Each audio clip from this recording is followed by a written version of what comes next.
Hello and welcome you all to world affairs. मैं हूं प्रशांत Dhawan. Now बहुत ही लंबे समय तक भारत ने यूनाइटेड नेशंस में रखा न्यूट्रल स्टांस, एब्सटेन किया बहुत बार, मगर फाइनली जब रशिया को बिल्कुल आवश्यकता थी भारत के सपोर्ट की, तो भारत ने रशिया के पक्ष में वोट किया है नाजीइज्म के इशू को लेकर। यहां पर आप देख पाओगे, आपको दिखेगा आर्टिकल कि यूनाइटेड नेशंस में इंडिया ने वोट किया है रशिया के पक्ष में on resolution on fighting against Nazism. अब यहाँ पे आपका सवाल आएगा, नाजीइज्म, अच्छा नाजी विचारधारा तो हिटलर की थी, हिटलर तो मारा गया वर्ल्ड वॉर 2 में और नाजी विचारधारा की हार हो गई थी।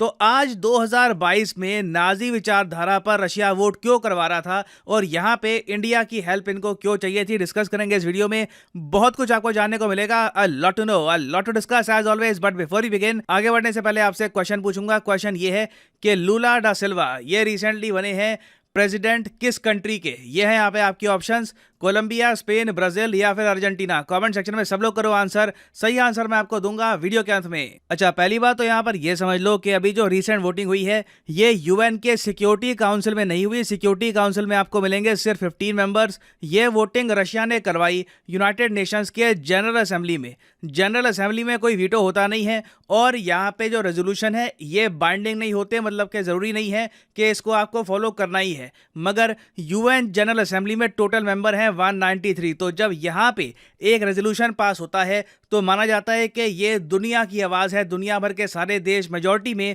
इस साइड को सपोर्ट कर रहे हैं। तो यूएन की जनरल असेंबली में रशिया ने कहा कि देखिए एक रेजोल्यूशन हमको पास करना होगा जिससे जो भी लोग दुनिया में आज के समय हिटलर की जो नाजी विचारधारा थी उसका समर्थन करते हैं, उसको प्रमोट करते हैं, जो रेसिज्म को प्रमोट करते हैं, इवन इस्लामाफोबिया को प्रमोट करते हैं, इन सब के खिलाफ दुनिया को मिलकर खड़ा होना होगा। ये थी रशिया की कॉल। और आप जान के हैरान होंगे, मगर ये जो रेजोल्यूशन है ये प्राइमरली टारगेट करता है यूक्रेन को।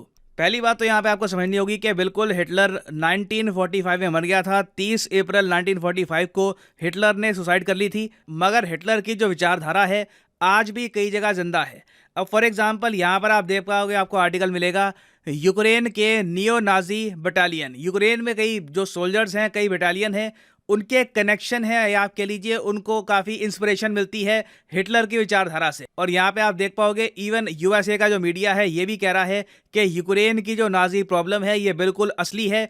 इवन इफ पुतिन्स डीनाजिफिकेशन क्लेम एजेंट, ये यहाँ पर कह रहे हैं कि चाहे पुतिन ढोंग कर रहे हो कि मैं नाजीज के अगेंस्ट लड़ रहा हूँ, मगर रियलिटी में यूक्रेन में बिल्कुल आपको नाजी विचारधारा मिलेगी। कहीं ना कहीं यहाँ पे लोग हैं जो हिटलर की विचारधारा का समर्थन करते हैं कि एक रेस है जो बाकी रेसेस से ज्यादा स्ट्रांग है, और ये लोग बहुत ज्यादा रेसिज्म भी प्रमोट करते हैं। अब यहाँ पे आपका सवाल आएगा, अच्छा यूक्रेन में हिटलर का समर्थन क्यों होता है? आई मीन हिटलर का आज के समय समर्थन करेगा भी क्यों? हिटलर की विचारधारा थी भी क्या कि जर्मन जो रेस है, जो आर्यन रेस है, ये बहुत ज्यादा स्ट्रांग है। उसके अलावा हिटलर ने क्रूरता के साथ ज्यूस को मारा था।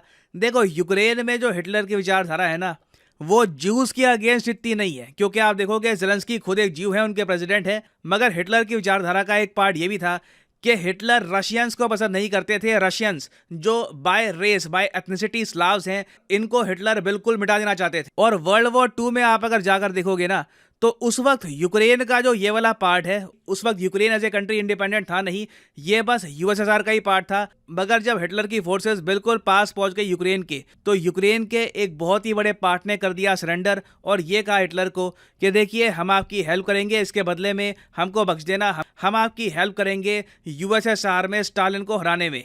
और इस बात को लेकर आपको दुनिया भर की इंसाइक्लोपीडियाज में बहुत सारे पेजेस मिलेंगे कि किस तरीके से यूक्रेन ने कोलैबोरेशन करी थी नाजी जर्मनी के साथ।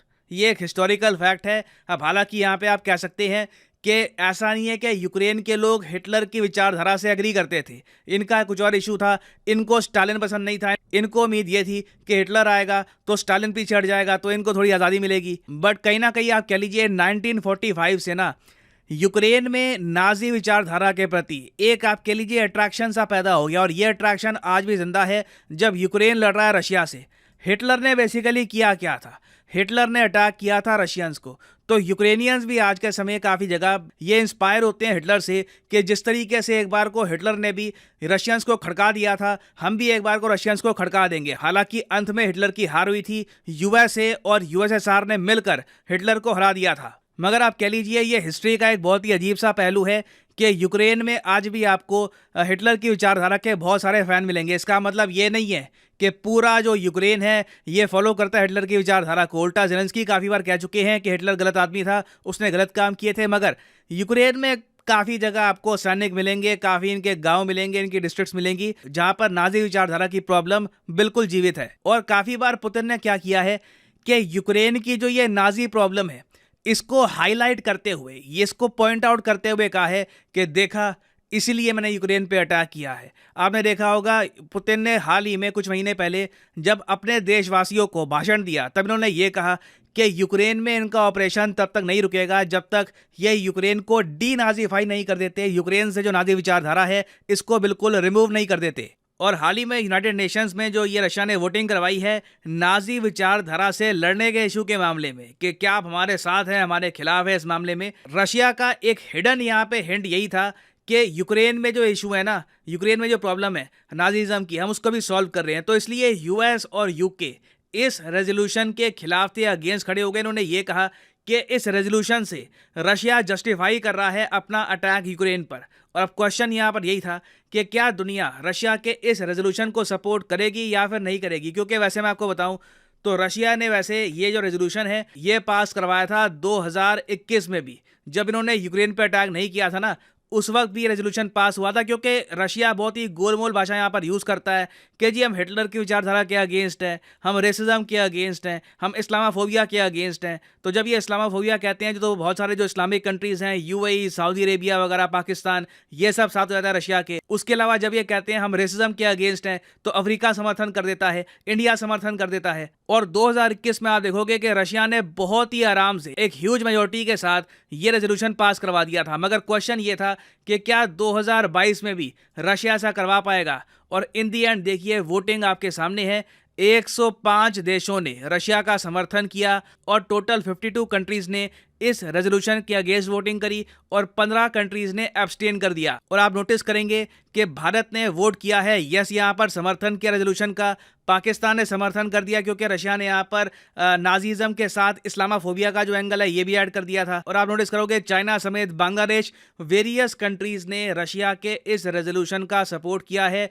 Of course USA, UK, Ukraine वगैरह इस रेजोल्यूशन के खिलाफ खड़े थे। ये तो ऑब्वियसली यही कहेंगे कि ये जो रेजोल्यूशन है इसमें रशिया का कोई प्लान नहीं है कि हिटलर की विचारधारा को खत्म करना है। ये लोग मेनली बस यूक्रेन को टारगेट करना चाहते हैं। और अभी जो G20 समिट होगा ना इंडोनेशिया में, जहां पर ज़ेलेंस्की ने ऑलरेडी कह दिया है कि ये पार्टिसिपेट नहीं करेंगे अगर व्लादिमीर पुतिन भी जाते हैं इस समिट में। तो इस समिट में आने से पहले आप कह लीजिए पुतिन ने ग्राउंड वर्क तैयार किया है ताकि बाकी कंट्री से बात कर पाएं कि देखिए यूक्रेन में नाजी की भी प्रॉब्लम है ना, तो जो वो प्रॉब्लम है वो भी हम प्रॉपरली सॉल्व कर रहे हैं। हम ऐसा नहीं है कि बस सिविलियंस पर बॉम्बिंग कर रहे हैं। इस अटैक के पीछे एक हिस्टोरिकल रीजन भी है। और इस G20 समिट में आप देखोगे कि पुतिन को बिल्कुल हेल्प चाहिए होगी इंडिया से, चाइना से, ताकि बाकी जो G20 देश हैं जो आलोचना करेंगे पुतिन की, इनके क्रिटिसिज्म को पुतिन झेल पाए। ऑलरेडी आपने इसलिए देखा होगा कि पुतिन ने इंडियंस के बारे में भी बहुत स्वीट बातें बोली स्टार्ट कर दी है कि इंडियन सिटीजन्स टैलेंटेड हैं, हम लोग पर्पसफुल हैं, हम लोग 1.5 बिलियन की आबादी है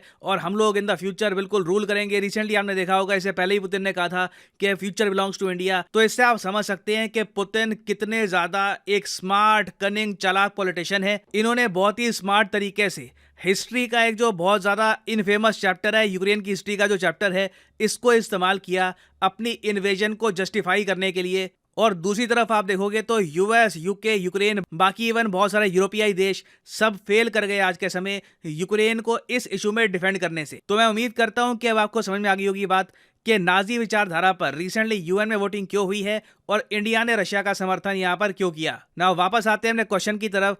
क्वेश्चन यहाँ पर यह था कि लुला ड सिल्वा ये रिसेंटली बने हैं the new president of which country. तो सही उत्तर यहाँ पे है option C, the country of Brazil. हालांकि इनके चुनाव को लेकर अभी भी थोड़ा सा डिस्प्यूट है, मगर अभी के लिए ये बात तय है कि ये बनेंगे ब्राजील के अगले प्रेसिडेंट। फाइनली यहाँ पर मैं ये भी ऐड कर दूं कि लाइफ में अगर आप एक बार प्रॉपरली यूपीएससी एग्जाम की तैयारी करना चाहते हैं जेन्युइन तरीके से, तो आप अनअकैडमी का स्पेशल कॉम्बो पैकेज परचेज कर सकते हैं। कमेंट सेक्शन में जाइए, यहाँ पे आपको मिलेगा लिंक इस कॉम्बो पैकेज का। नाउ इस कॉम्बो पैकेज की खास बात यह है कि आपको यहाँ पर प्रीलिम्स, मेंस और ऑप्शनल तीनों की तैयारी करने का मौका मिलता है इन अ सिंगल परचेज। ये सारे जो आप कोर्सेज हैं अलग अलग परचेज करोगे तो 10 to 15,000 रुपीज आपको एक्स्ट्रा पे करने होंगे, तो कॉम्बो में वैसे ही आपकी सेविंग होती है। तो अगर मान लीजिए अभी आपका प्लान है कि आप 2-3 साल में आराम से यूपीएससी के एग्जाम का एक प्रॉपर अटेम्प्ट देंगे, तो जो 36 महीने का कोर्स है ये आप कर सकते हैं परचेज। मगर जो प्राइसेस यहाँ पर लिखे हैं कभी भी पे मत कर देना। सिंपली यहाँ पर कोड यूज करो PD10 और प्राइसेस गिरना स्टार्ट हो जाएंगे। The prices will start falling. सिर्फ 3,000 रुपए में यूपीएससी ऑप्शनल, प्रीलिम्स, मेंस तीनों की तैयारी आप कर सकते हैं with Unacademy. So use the code PD10 and save money. So इसी नोट के साथ ये है वीडियो का अंत। Thank you for listening and as always God bless you all.